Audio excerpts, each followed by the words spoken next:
All right. Hi, everyone. Thank you so much for coming to the third workshop in the Mitacs workshop series.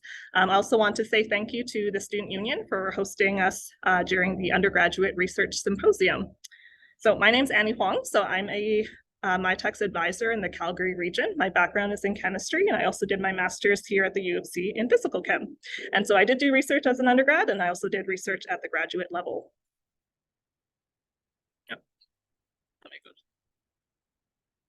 All right, so before we get started, I do like to just know who's here today. So if you want, you can scan the QR code or you can go to slido.com. And I just want to know what major you're in. I just like to see who's here today. You don't need to make an account or anything. It's all, slido.com is free. So just feel free to just type in what major you're currently in. Let me just activate the poll for you.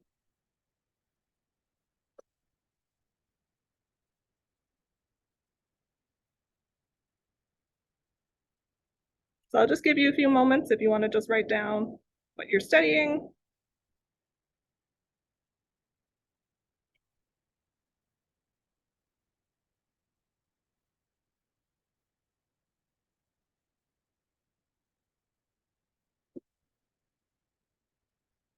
All right, so I see some areas in engineering and also in psychology. All right, so if you're here today, you're most likely looking for funding for research, most probably summer research for undergrads. So there's lots of different undergrad research funding opportunities. So you can look online. So on the U of C website for research, you can find different types of opportunities. Mitacs is just one of them, so this is what this workshop will be on. But there's also things like PEER or CIHR or NSERC USRA, and then other awards on the CAS system. But I'll just focus on the Mitacs programs today. Okay, so if you have watched my other videos or you've been here for the other workshops, you might know a little bit about Mitacs, but if you're new to us, that's fine. So we're a national independent nonprofit in Canada. We've actually been around for a long time. We were here since 1999, but we started off really small and then we've just grown over the years, especially the last few years. And our mandate is to promote research and innovation in Canada.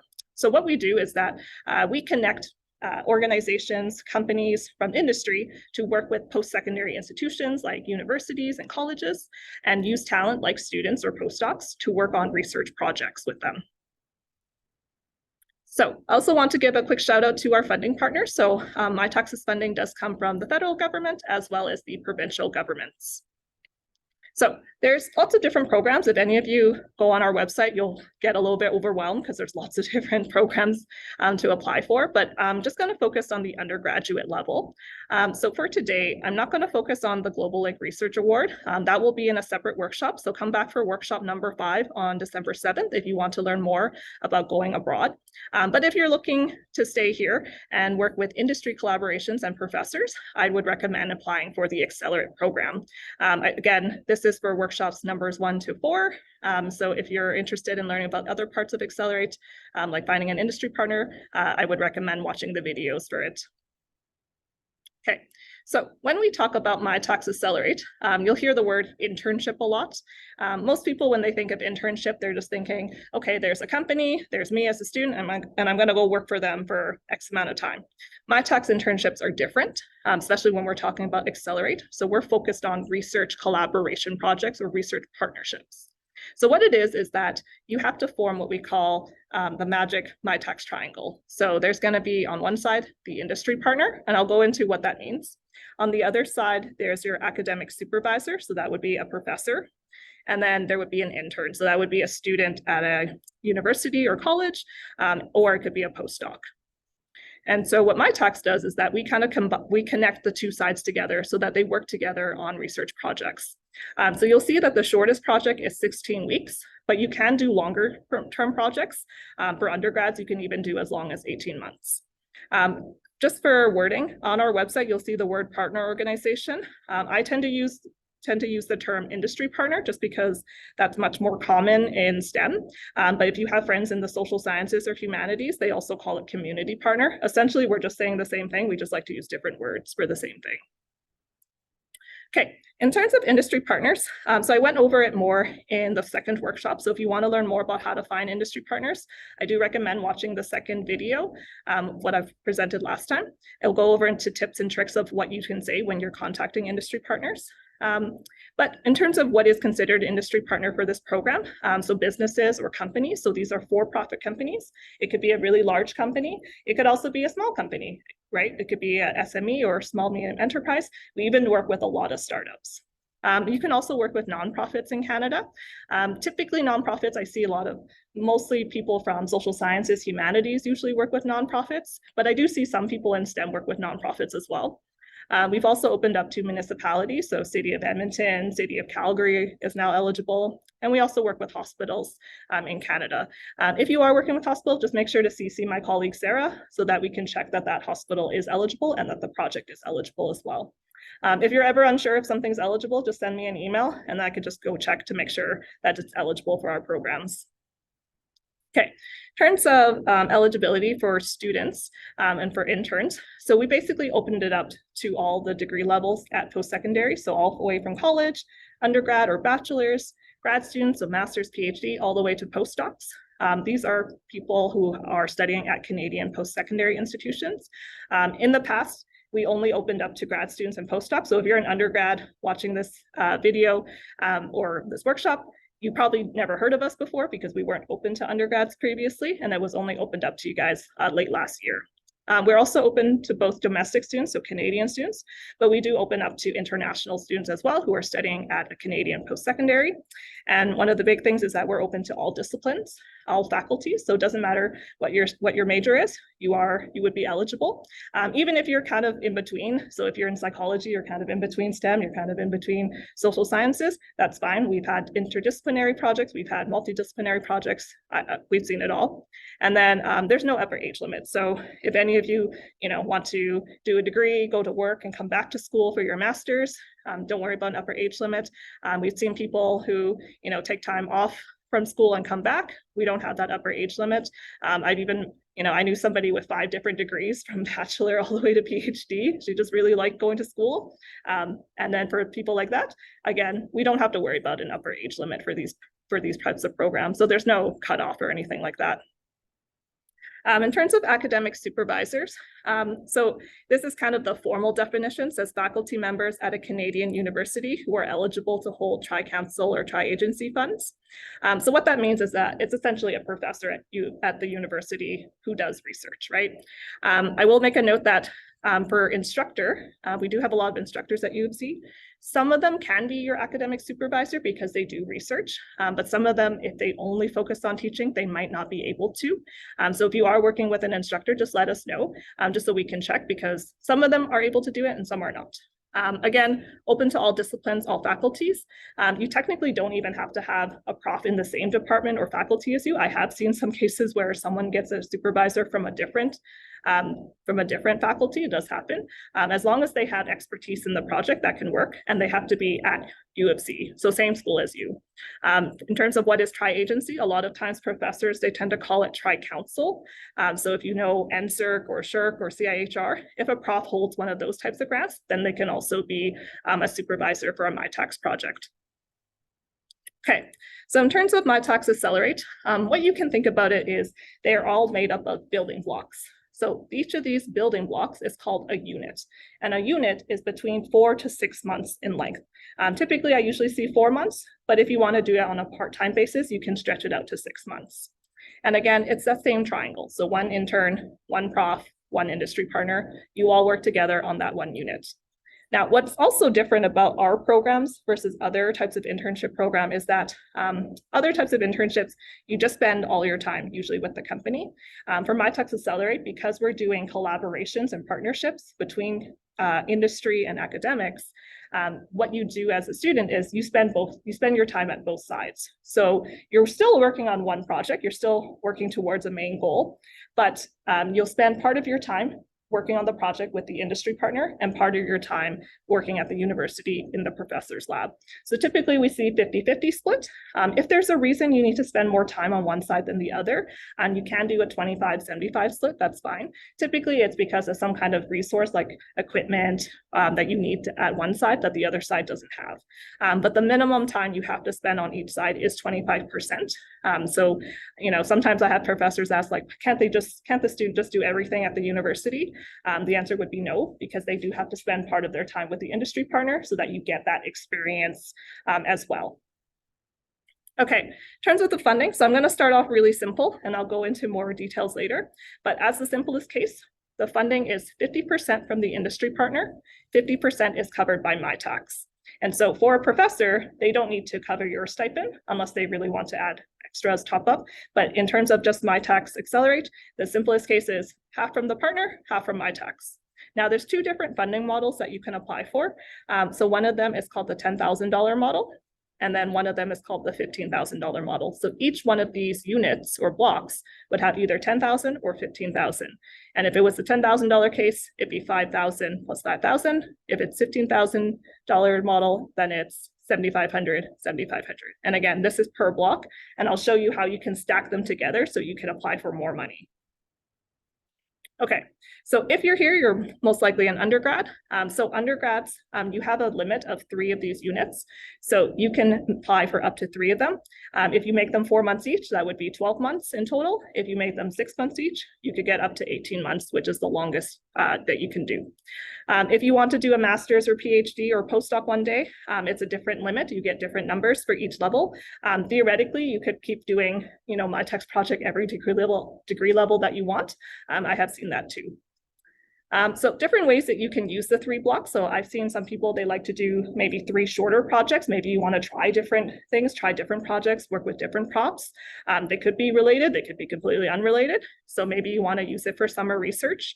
Perhaps you want to use, you know, each block for each summer research project. So let's say you do 3 different summers, 3 different units. In total, that would be all 3 units, and you'd use 12 months. Now, you don't have to use it for summer research. You can use it in the fall. You can use it in the winter term. I've seen some people use it as their co-op or their internship program requirements. Theoretically, we're flexible enough that you can actually start any time of the year. You don't even have to start with the semester dates, but it's usually more common for undergrads. Another way you can use up all 3 is that what you can do is you can do one longer project. So some people use it as part of their co-op or their internship where they do one longer project. So maybe you want to do all the units back to back rather than once a year. So maybe you want to do one in the spring summer term, one in the fall term, and then one in the winter term. So again, you could do it for a 12-month internship, all back-to-back units, and you used up all 3. Now, sometimes people do 16-month internships. I've seen that as well. So you can do kind of a mix and match of the sizes. So if you want to mix, you know, 4, 5, or 6 months together to create 16 months, we can do that too. So if you want to do 6 plus 6 plus 4 as 16 months, or 6 plus 5 plus 5 as 16, you can do that mix and match. So these are just examples. You don't have to use all 3, but if you want to maximize the funding as an undergrad, then you can apply for up to 3 of these. So in terms of the process, make sure you have that triangle. So again, you are the intern, you have an academic supervisor who's the prof, and then there's an industry partner. Now, you'll notice that it says TBD here. So TBD is, you're only allowed to do that for interns. So sometimes for projects, there's multiple students on the same project, and maybe the prof says, hey, you know what, we actually need a second person, but I don't know who that is. Maybe I need to recruit someone later. So we can do that. For the other 2, for the prof and the industry partner, you're not allowed to put TBD. You do have to find them before you can apply. Now, once you're ready to apply, send me an email. We'll meet, we'll talk about your project. Every case is a little different. Sometimes you might have supplemental forms that you need to fill in. Sometimes you don't, but just check with me first, and then we can go over it. Application package is online. I'll also send you a checklist. This is why I recommend you talk to me first before you start writing. And then we can go over what you need in the application package. I'll go over in workshop number 4. So next week, there is a workshop on grant writing. So we'll go over the actual application itself. I'll go over the different sections, what the reviewers are looking for, what are common mistakes, and how to avoid them. And then once you have a first draft, send it to me. I'll do a pre-submission review. So it's not officially submitted yet. I'll look over it. I'll give you some feedback. I'll tell you, hey, which parts needs a little bit more work. And then once you tidy it up, then we can submit it officially to Mitacs for peer review. So it is going to go through peer review, meaning professors from other universities are going to look at it and they're going to assess whether or not the project is doable and also if it's well written. So if it's good, typically it'll take about 8 weeks.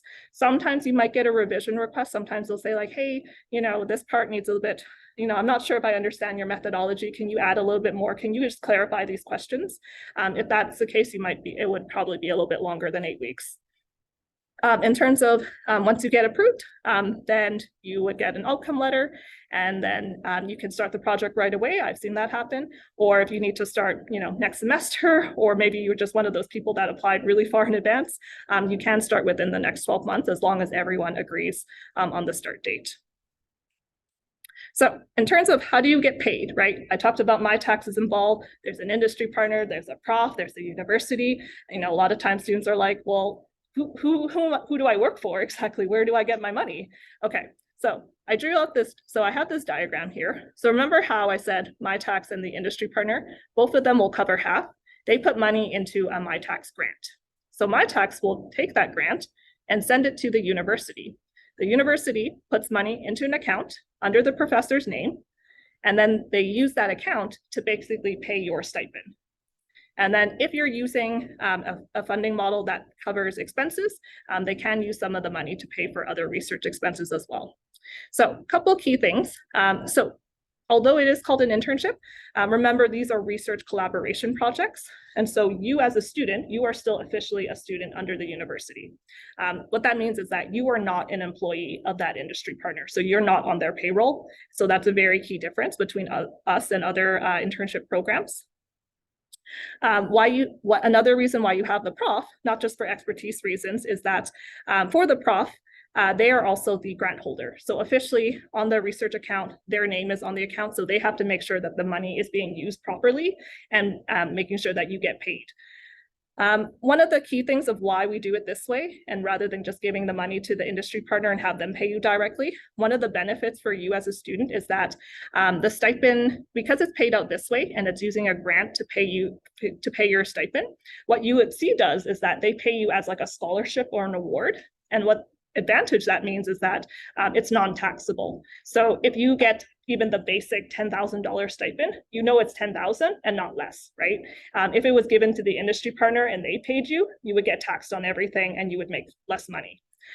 If you do become a postdoc one day, I just want to let you know, because postdocs are employees of the university, that means they are taxed on their stipend.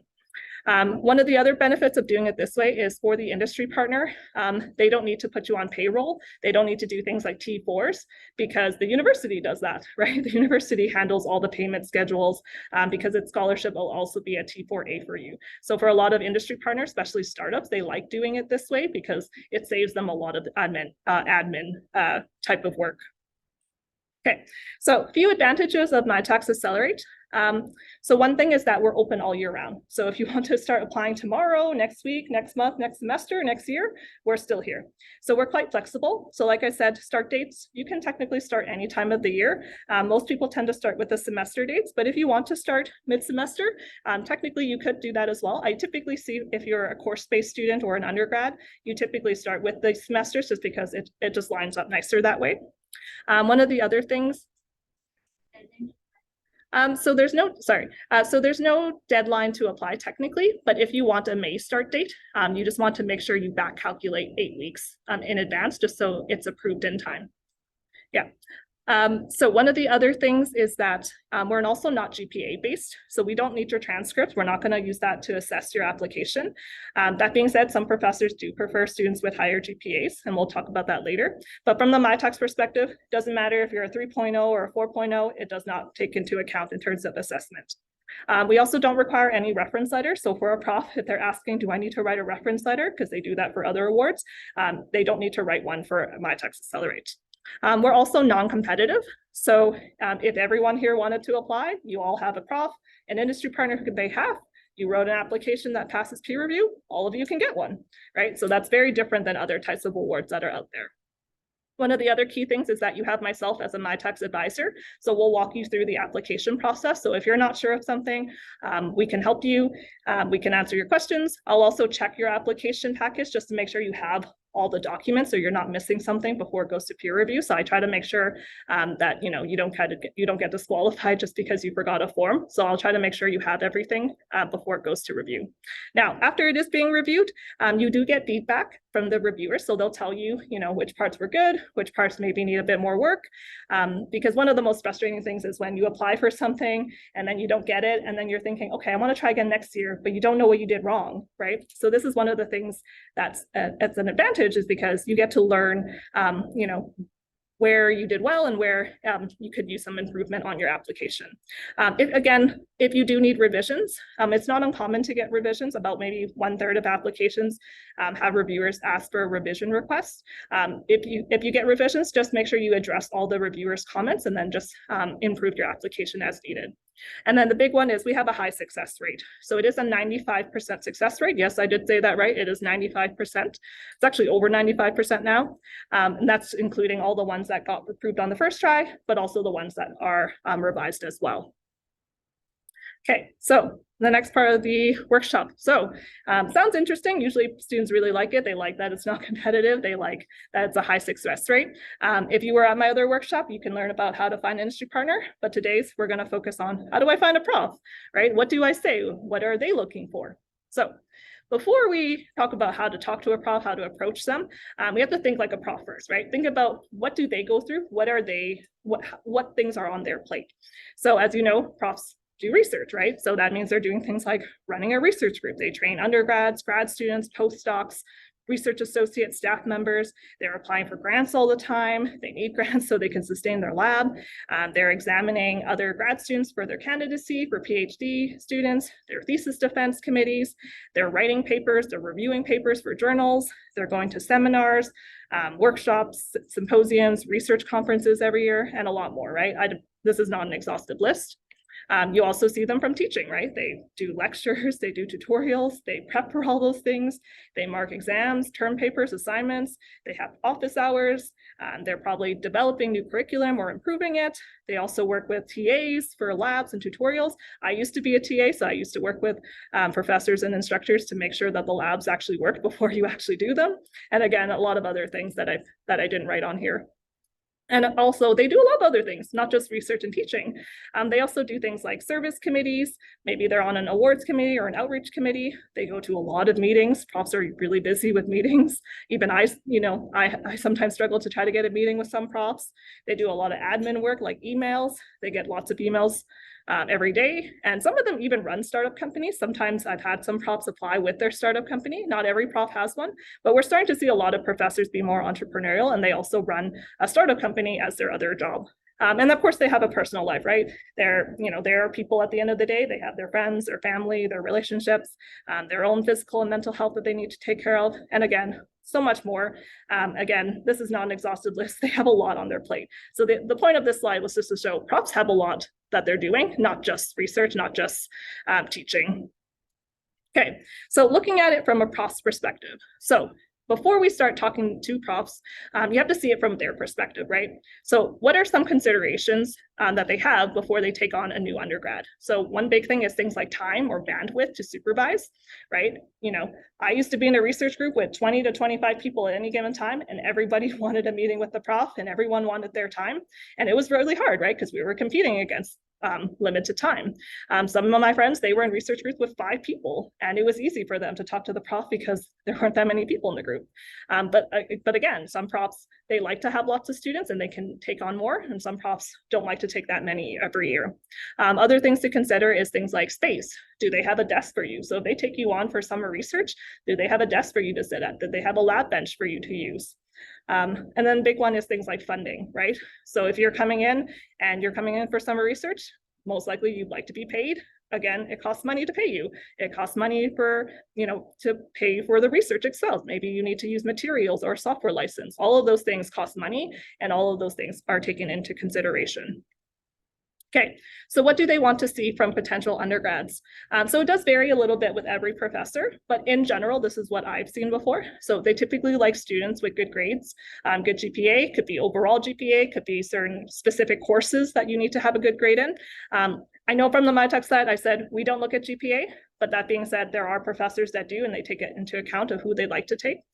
They like students who are really interested in their research and show and take initiative to learn more about what they're doing. They like to see a lot of passion. They like passionate students. They like students who want to learn more new things. They like students who are easy to train, right? And then other things are they like students. Some profs prefer, even if they're willing to train, they usually tend to prefer senior students who've taken relevant courses, more advanced type courses, have specific lab skills or research skills that they've done in their coursework already. If you have work or volunteer experience that are relevant, that's also very useful and also another way to make you stand out. And a very key one, I bolded it, is external funding. Profs love it if you have external funding to come in to do research, because then it alleviates a lot of stress for them to try to figure out which grant to pay you with. If you're externally funded, that's a huge asset that you bring to the table. Now, there's lots of different awards that you can apply for that I showed earlier, but in terms of Mitacs, some professors know Mitacs, especially from engineering.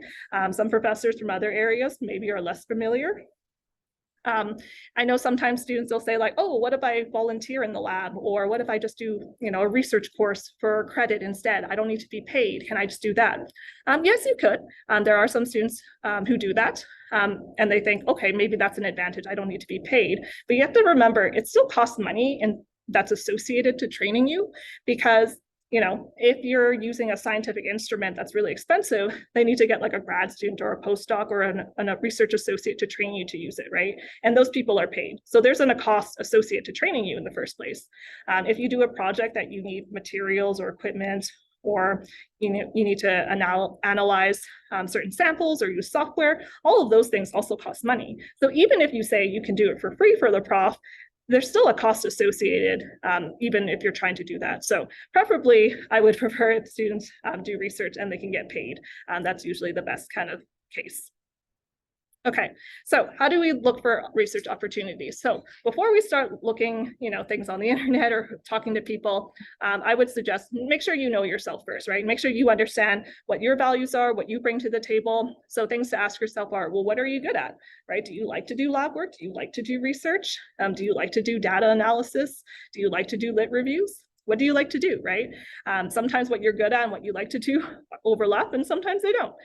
What courses do you like, right? Did you like organic chemistry, or did you do well in it? Or maybe you're like, no, never organic chemistry, never again, right? So it varies a bit.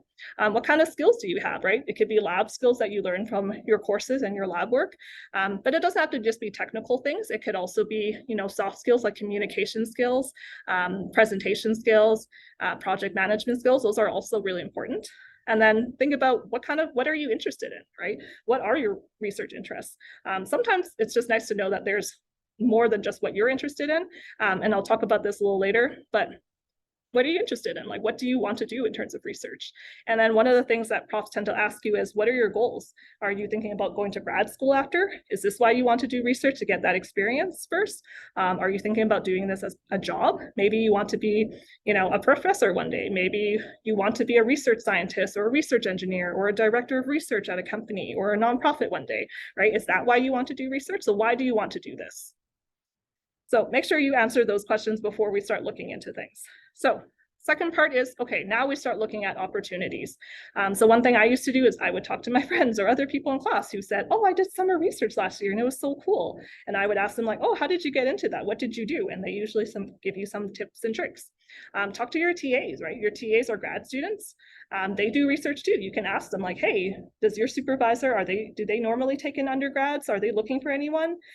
If you did really well in that lab, sometimes TAs might give you a reference, or they might give you a recommendation, or they might put in a good word for you if you try to apply with that prof. Make sure you did well in that lab first before you start asking.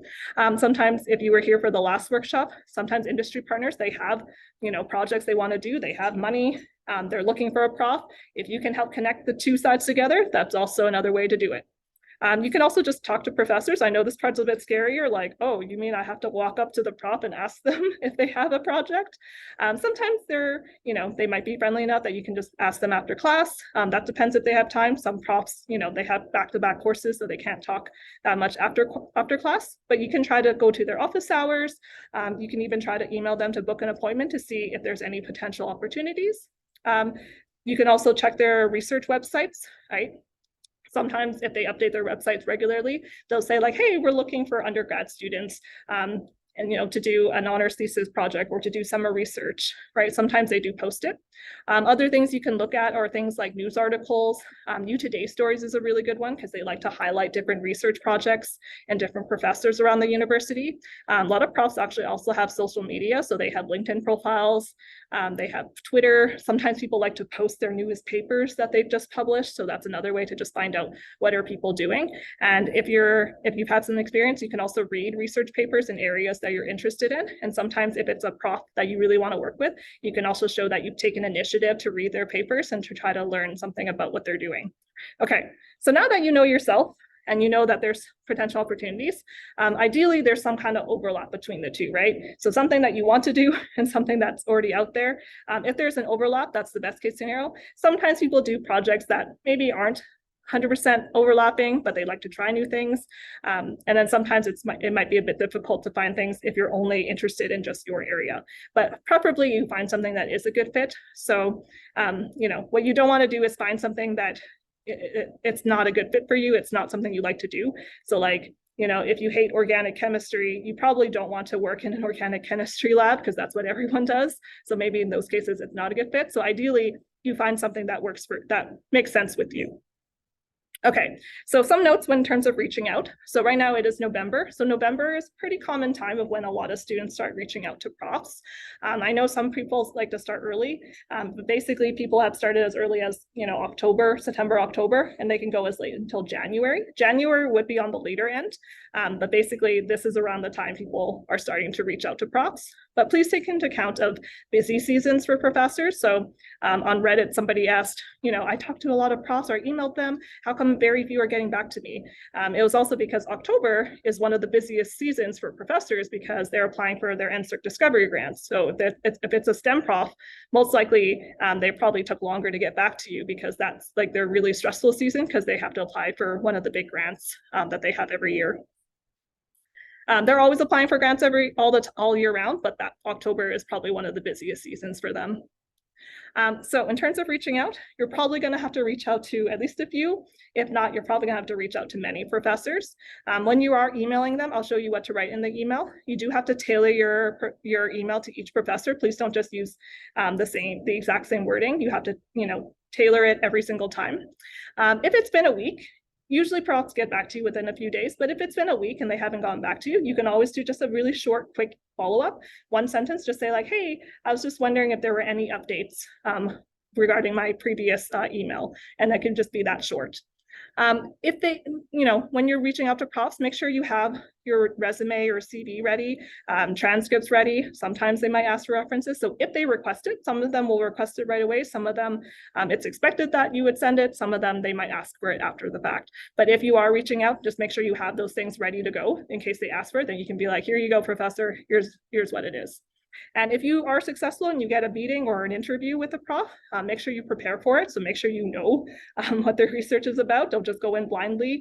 If they expect you to have taken certain courses already, make sure you do know some of the technical stuff, just in case. Sometimes profs like to ask technical questions just to make sure that you know the stuff before you come in. And then one of the other key things is make sure you know what research funding is out there. They like to ask you, hey, are you familiar with this? What kind of research funding you're eligible for? So if you know that in advance, you can say like, yeah, I'm eligible for peer or NSERC USRA or Mitacs, all of those things. If you know it in advance, that's really handy. And if you can show, look, I took the initiative, I already know all the deadlines, I know what we need to apply, that really saves them a lot of time.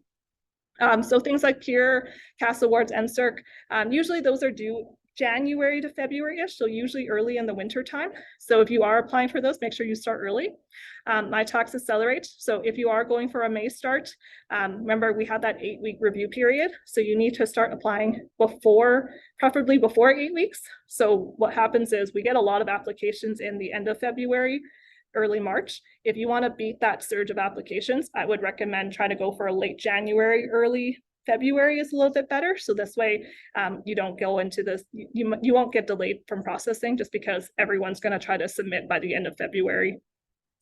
Okay, in terms of email template, so here's one template. I know the Taylor Institute, they also do a template that shows what you can say, but this is just a version that you can use as well. So make sure you have a good subject line. Please don't just write summer research and expect that the prof knows which project you're talking about, because profs work on lots of different types of projects in their area. So make sure you have a proper subject line. Make sure it's formally written. So just write dear professor and their last name.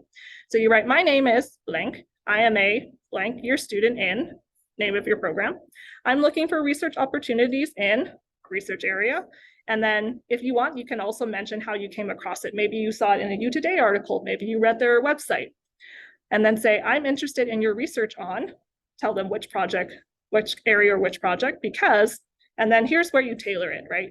Explain why you're interested. Talk about, if you read one of their papers, you can mention that. If you've taken something relevant, so if you took a relevant course to what they're doing, or if you develop certain skills from the lab, you can mention those things. And then if you have other experiences that are relevant, you can mention that as well. But make sure it is relevant and useful to their research group. Okay, what you always want to do is you want to end it on some kind of question so that it feels like they have an action item. They feel like they have to reply back to you. So you would ask, would you be available to meet and further discuss your research as well as any other potential opportunities for undergrad students? And then here's where you would start writing what kind of awards you want to apply for. So you can say, I'm also interested in applying for a Mitacs Accelerate grant, which is co-funded by an eligible industry partner and Mitacs and is open to undergrads, grad students, and postdocs. And then I look forward to meeting you. Best regards, your name here. Now, key thing is make sure you keep your email concise. So you don't want to write like a term paper or an essay just because profs get so many emails. It's just going to be too long for them to read. So you want to keep it concise. And then if they have questions about Mitacs Accelerate, this is when you can CC me. You can bring me into the conversation. I can help answer those questions. I can even meet with the prof to answer their questions as well. So a couple key things about Mitacs Accelerate, a couple other selling points that we have. So there's two different funding models that you can have. The first simplest case is the $10,000 model. In the $10,000 model, simplest case, all of it goes to you as a student. That's it. We just pay you. Now, in the $15,000 model, we have the first $10,000 still goes to you. You still get the 10 grand. And then we have the $5,000 as project support or flexible funds. So you can use it to pay you more. So some people get paid more than 10 grand. You can also use it for other expenses. So you can use it for things like materials or equipment or software licenses. And you can even do a mix and match, right? So you could be paid $12,000 and have $3,000 left over for expenses. So we can do that kind of mix and match as well. I have seen a couple of cases where the student just gets all $15,000 because the company says, I want to pay them that much. And we have all the materials that we need. So other things you can also say is that, remember how I showed for an undergrad, you get 3 of them? Well, remember, you can do bigger projects. We can also have, grad students, postdocs. You can have them all in the same application. I had one application that I did that had 100 of these units together, and they were all people from different degree levels. They were multi-year projects, and a professor applied for that. The difference is that for each person, they get a different limit just depending on what degree level they're at. So if they're a master's or PhD, they get more. And so for some profs, this is a selling point because sometimes when they hear just 10,000 or 15,000, they're like, yeah, that's nice. But if you tell them like, hey, did you know you could apply for hundreds of thousands of dollars or millions of dollars? They go, oh, I can apply for more money. So sometimes that's also another selling point you can do. But if they have questions, just send them to me. I don't expect any student to have to explain all the details just because there's so many things and so many nuances. So always just send them to me. That's usually easier. Okay, so that brings us to the end of today's workshop. I did want to just show that we do have some other workshops as well. Again, we do have videos from the first one, just because these workshops are being recorded. So if you want to refresh your memory, or if you've missed the other workshops, feel free to watch the other videos. I will have one next week about grant writing. So if you want to come back and learn more about the application process and what we're looking for and what reviewers want, feel free to come to the next one. And then if you want to do a different type of research where you're not working with companies or industry, but you want to go traveling abroad and doing research at another university in a different country, feel free to come on December 7th as well. This is the link if you want to register for the other workshops. So also want to do a quick shout out. So we do have other training sessions available. So I don't facilitate these ones, but these are online sessions. Most of them are self-paced, so you can go online, and sometimes there's facilitated sessions so you can practice the skills that you learned. They are free if you're a student, so feel free to register and do them at your own pace. So how do you contact me as a Mitacs advisor? Please don't do this. I know a lot of students, they just write, can you tell me about Mitacs and how to apply? It's not really super helpful because I don't know anything about you, and I don't know which department you're in. I don't know what year you're in. I don't know if you have a prof or a company.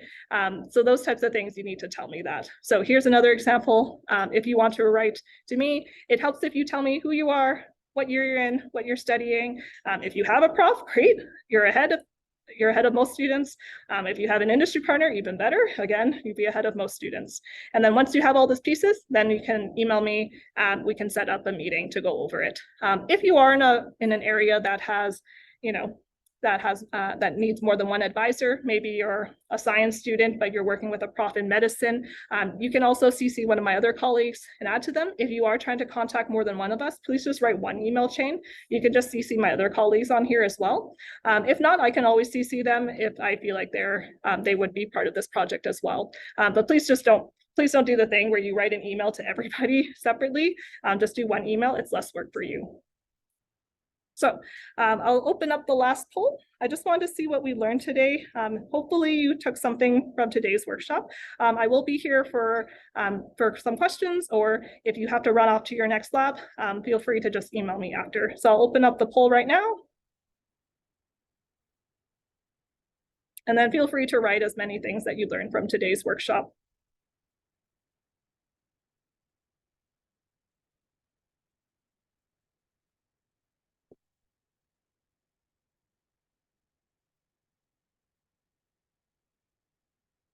I'll just give you a few moments.